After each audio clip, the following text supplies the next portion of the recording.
Hello' বন্ধু বান্ধৱীসকল, স্বাগতম জনাইছোঁ এম কথাবাৰ্তা ইউটিউব চেনেলৰ আন এক ৰহস্যময় ভিডিঅ'লৈ।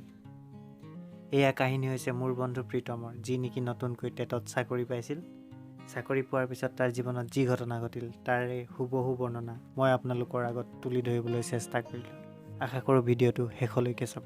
Betbari LP school. ছাইনবোৰ্ডটো পঢ়ি চাই মই ভিতৰলৈ সোমাই গ'লোঁ। জৰাজীৰ্ণ এখন স্কুল। পৰিচালনা সমিতিৰ সভাপতিজনে ক'লে, এয়াই আমাৰ স্কুল ছাৰ। ল'ৰা ছোৱালী 100 মানেই হ'ব, মাষ্টৰহে পাবলৈ নাই। চৰকাৰে আপোনাক পঠাইছে, আপুনি আধাতে এৰি গুচি নাযাব ছাৰ।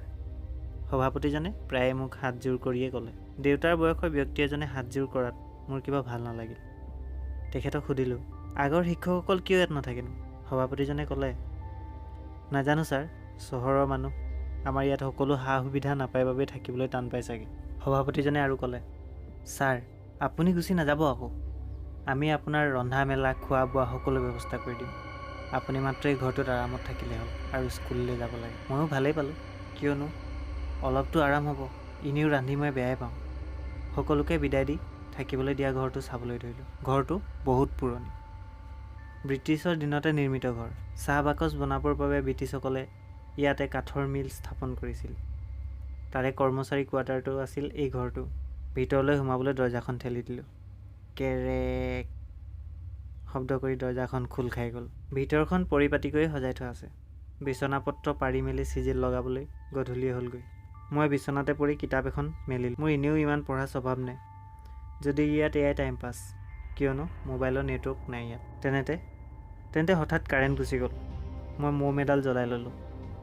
তেনেতে এগৰাকী নাৰী কণ্ঠই চিঞৰা শুনিলোঁ, ছাৰ অ' ছাৰ, ছাৰ অ' ছাৰ, আৰু প্ৰায় দৰ্জাখনত কোবাবলৈ ধৰিলে।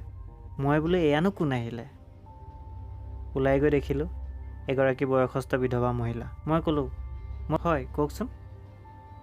তাই ক'লে, ছাৰ আপোনাৰ খানা বনোৱাৰ দায়িত্ব মোকেই দিছে ৰাইজখনে, সেইবাবে মই আহিছোঁ ছাৰ। মোৰ নাম মিনতী। মই মিনতীলৈ লক্ষ্য কৰিলোঁ। তাইৰ বগা কাপোৰযোৰ ঠায়ে ঠায়ে ফাটিছে। বিশেষ নাভাবি তাইক পাকঘৰটো দেখুৱাই দিলোঁ। পাকঘৰটো দেখি তাই এক প্ৰকাৰ চিঞৰিয়েই ক'লে, আজি ইয়াত খানা বনোৱা নহ'ব ছাৰ, বহুত চাফা কৰিব লগা আছে। আজি নহ'লে আপুনি কাম এটাকে কৰক, আজি আমাৰ ঘৰতে খাই আহিব ব'লক। মোক সংকোচ কৰা দেখি তাই একেবাৰে জোৰ কৰি হাতখন ধৰি টানিয়ে লৈ গ'ল মোক। তাইৰ হাতখন একেবাৰে চেঁচা, যেন বৰফে। কিছু দূৰ লুংলুঙীয়া ৰাস্তা দি যোৱাৰ পাছত তাইৰ ঘৰটো পালোঁ। তাইৰ ঘৰলৈ সোমাই গৈ তাই মোক পাকঘৰতে বহিব দিলে আৰু মুখ হাত ধুবলৈ পানী এঘটি দিলে। মুখ হাত ধুই আহি মই খানা খোৱাত লাগিলোঁ। ইমান সুস্বাদু খানা মই লাইফতো খাই পোৱা নাই। খাই বৈ হ'লত মই ৰুমলৈ যাবলৈ ওলালোঁ। মই ক'লোঁ, মিনতী বাই, খানা কিন্তু বহুত ধুনীয়া হৈছে, কালিৰ পৰা ৰুমতে বনাব লাগিব কিন্তু খানা। মিনতীয়ে হাঁহি হাঁহি ক'লে, ঠিকেই কৈছা, জীয়াই থাকোঁতে মই ইয়াতকৈও ধুনীয়া খানা বনাইছিলোঁ। এই বুলি কৈ তাই হাঁহিব ধৰিলে। তাই হাঁহি যেন আকাশৰ বিজুলীৰ দৰে অট্টহাস্য কৰাৰ দৰে লাগিল। তাই হাঁহোতে তাইৰ গাৰ মাংসবোৰ ক'লা পৰি যাব ধৰিলে। লাহে লাহে তাইৰ গাৰ মাংসবোৰ পুৰি ছাই হ'ব ধৰিলে আৰু ঘৰটোত জুই লাগি গ'ল। মই প্ৰাণ তাকি দৌৰিব ধৰিলোঁ। প্ৰাণ তাকি দৌৰিছোঁ আৰু দৌৰিছোঁ। অলপ দূৰ দৌৰাৰ পিছত মই উজত খাই সৰি পৰিলোঁ। যেতিয়া মোৰ চকু মেল খালে মোৰ চাৰিওফালে গাঁৱৰ ৰাইজ। মই আচৰিত হৈ সুধিলোঁ, মই ইয়াত কেনেকৈ? তেতিয়া তেওঁলোকে ক'লে, ছাৰ ৰাতি খানা দিবলৈ অহা মানুহে ৰুমত আপোনাক বিচাৰি নাপালে।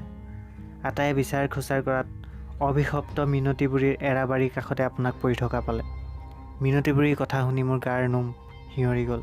মই মিনতী বুঢ়ীৰ বিষয়ে জানিব খুজিলোঁ। গাঁৱৰ ৰাইজে ক'লে, মিনতী বুঢ়ী যাৰ আজি 2 বছৰ আগতে বজ্ৰপাতত ৰহস্যময় মৃত্যু হৈছিল। বৰ্তমান ৰাইজে বিশ্বাস কৰে যে তাইৰ আত্মা এতিয়াও তাইৰ এৰাবাৰীখনৰ আশে পাশে ঘূৰি ফুৰে।